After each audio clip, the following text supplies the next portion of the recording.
السلام عليكم ورحمة الله وبركاته. اللهم صل وسلم وبارك على سيدنا محمد. النهاردة هنعمل الكسكسي. هيكون بدون شاش بأسهل طريقة هتتعلميه من الألف للياء، ومش هتحتاج ان انتي تشتريه من بره تاني. هيطلع معاكي بدون بقى كلاكيع، بدون ان هو يبقى تخين كده وحش، لا هتلاقيه ناعم. وهتشوفي الطريقة ازاي انا بعملها.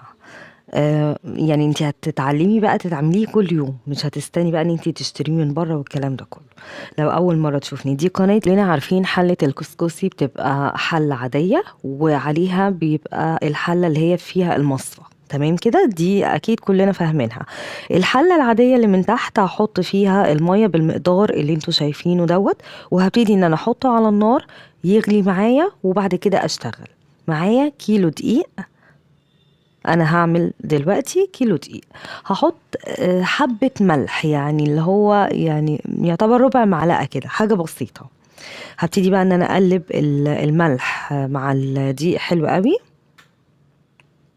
وهشتغل بالكبة. انا شغلي كله بالكبة. وكمية المية اللي انتوا شايفينها دي مش هتتاخد كلها، انا هاخد سرسوب منها.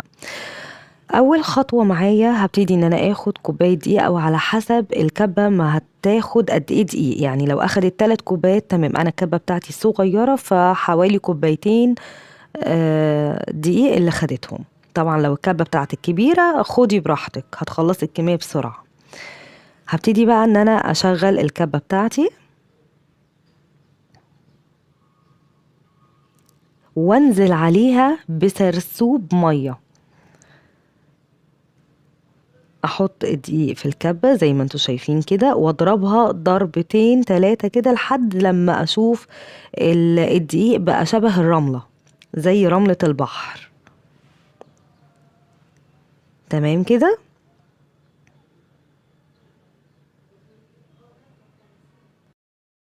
انا ماشية معاكم في الخطوات واحدة واحدة عشان تتعلموا، ولا هسرع ولا اي حاجة في الفيديو خالص.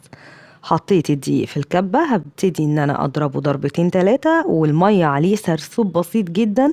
لو تاخدوا بالكم انا ما حطيتش يمكن ربع كوباية، حاجة بسيطة، لحد ما الدقيق يبقى شبه رملة البحر زي ما انتوا شايفين كده. هبتدي بقى ان انا احط طبعا الحلة اللي على النار المية بتاعتها غلت. هبتدي ان انا احط الحلة التانية اللي هي المصفى زي ما انتوا شايفين كده. ده الجزء التاني بتاع الحلة.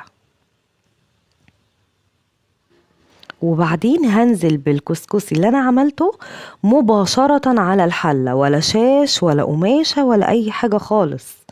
المسام بتاعت المصفى دي هتتقفل، ما تقلقوش، يعني مش هتنزل حاجة. وهوريلكم في النهاية المية نظيفة ومش متعكرة ولا نزل فيها اي شوائب ولا دقيق ولا اي حاجة خالص. هكرر بقى الكمية اللي فاضلة معايا من الدقيق. طبعا انا الكبة بتاعتي كانت صغيرة فبدلتها بالاكبر منها عشان اخلص الكمية كلها. هعمل نفس الطريقة تاني، ان انا احط الدقيق كوباية او كوبايتين على حسب برضو الكبة ما بتاخد قد ايه، وابتدي ان انا اضربهم ضربتين تلاتة والمية نازلة عليهم سرسوب بسيط لحد ما الاقي الدقيق بقى زي الرملة. انا مش عايزاه يعجن، شبه الرملة كده حبيبات. وبعد كده هقوم نازلة بيه على حلة البخار على طول.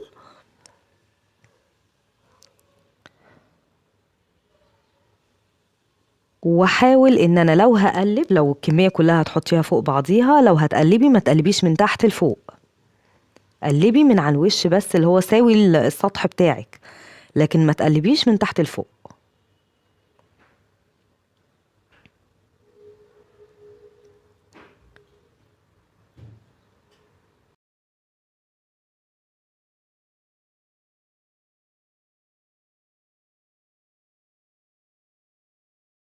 معاكم بالمراحل كلها بالتصوير البطيء. يلا نتعلم بقى عشان نعمله في البيت ويطلع احلى من بره بكتير جدا. بجد كل اللي اكلوا يعني الحمد لله اللهم بارك اعجب بيه، وعرفوا الفرق ما بين الشارع وما بين حاجة البيت بصراحة. هبتدي بقى ان انا اغطي عليه واسيبه نص ساعة. ده شكله بعد نص ساعة. طب انا هعمل ايه؟ هو كده خلاص؟ لا لسه شوية. هبتدي بقى في الكروانة اللي معايا او طبق بلاستيك كبير، هحط كمية الكسكسي او كمية الدقيق اللي اتبخرت على النار، هنزل بيها كلها. تمام كده، ده شكلها. شايفين انا كده مش هاكله، يعني هو لسه برضو محتاج شوية. هعمل ايه بقى؟ هسيبه تقلبتين تلاتة كده يطلع البخار اللي فيه، وبرضو هرجع تاني للكبة. البطل اللي معايا في الفيديو النهاردة هيكون الكبة. تمام. هبتدي برضو ان انا احط زي ما انتوا شايفين كده كمية الدقيق او كمية الكسكسي اللي اتبخرت على النار. انا كده حطيتها اول مرة. تمام، خلي بالكم من الخطوات عشان ما تتلخبطوش. برضو هضربها ضربتين تلاتة كده في الكبة، وهنزل عليها بالسرسوب، سرسوب المية، لحد ما برضو تحس ان هي عاملة زي الرملة زي ما انتوا شايفين بالظبط. انا ولا سرعت ولا عملت مونتاج ولا اي حاجة خالص. هخلص بقى الكمية كلها، واللي يطلع من الكبة هحطه على حلة البخار تاني، او حلة الكسكسي تاني.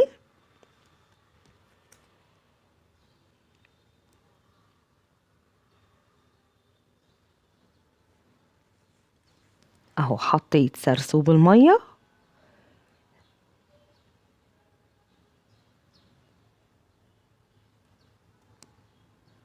شايفين شكله؟ دي كده تاني مرة اتحط على النار. تمام كده. برضو هغطي عليه او هخلص الكمية كلها، وبعد كده اغطي عليه نص ساعة تانية، وخلاص على كده. نشوف بعد كده هيحصل ايه تاني.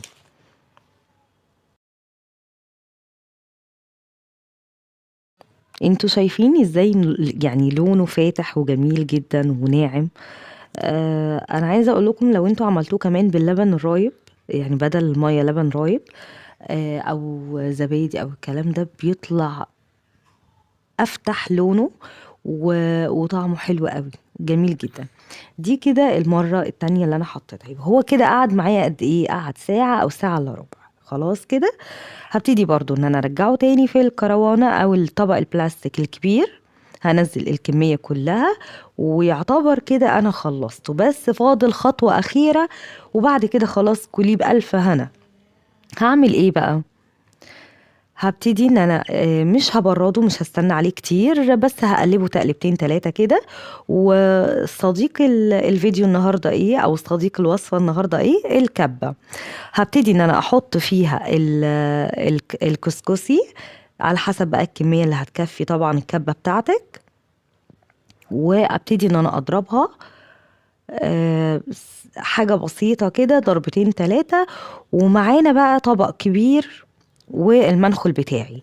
المنخل دوت اخرامه واسعة، فهبتدي ان انا احط كمية الكسكسي كلها فيه عشان يتنخل.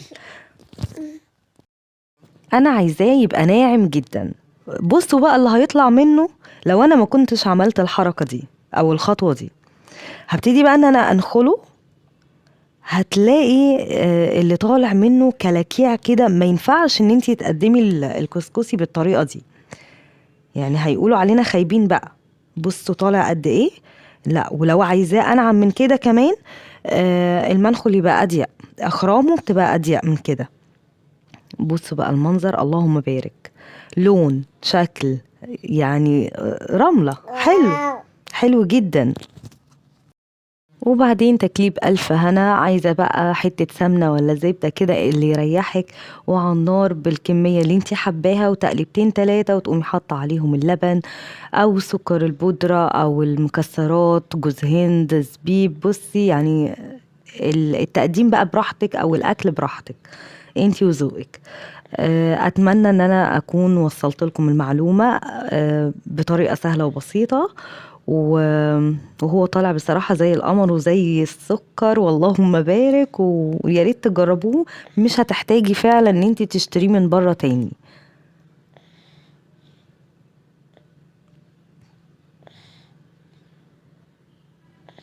تعالوا بقى نشوف المية هل نزل فيها شوايب ولا لا.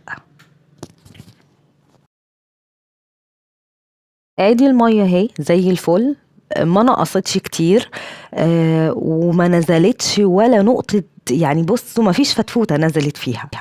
أتمنى إن الفيديو يكون مفيد، ولو استفدتوا منه يا ريت تشيروه عشان برضو يوصل لناس كتير وتستفاد بيه. حاولت إن أنا على قد ما أقدر إن أنا أوصل لكم المعلومة صح، ويا رب تكون وصلت.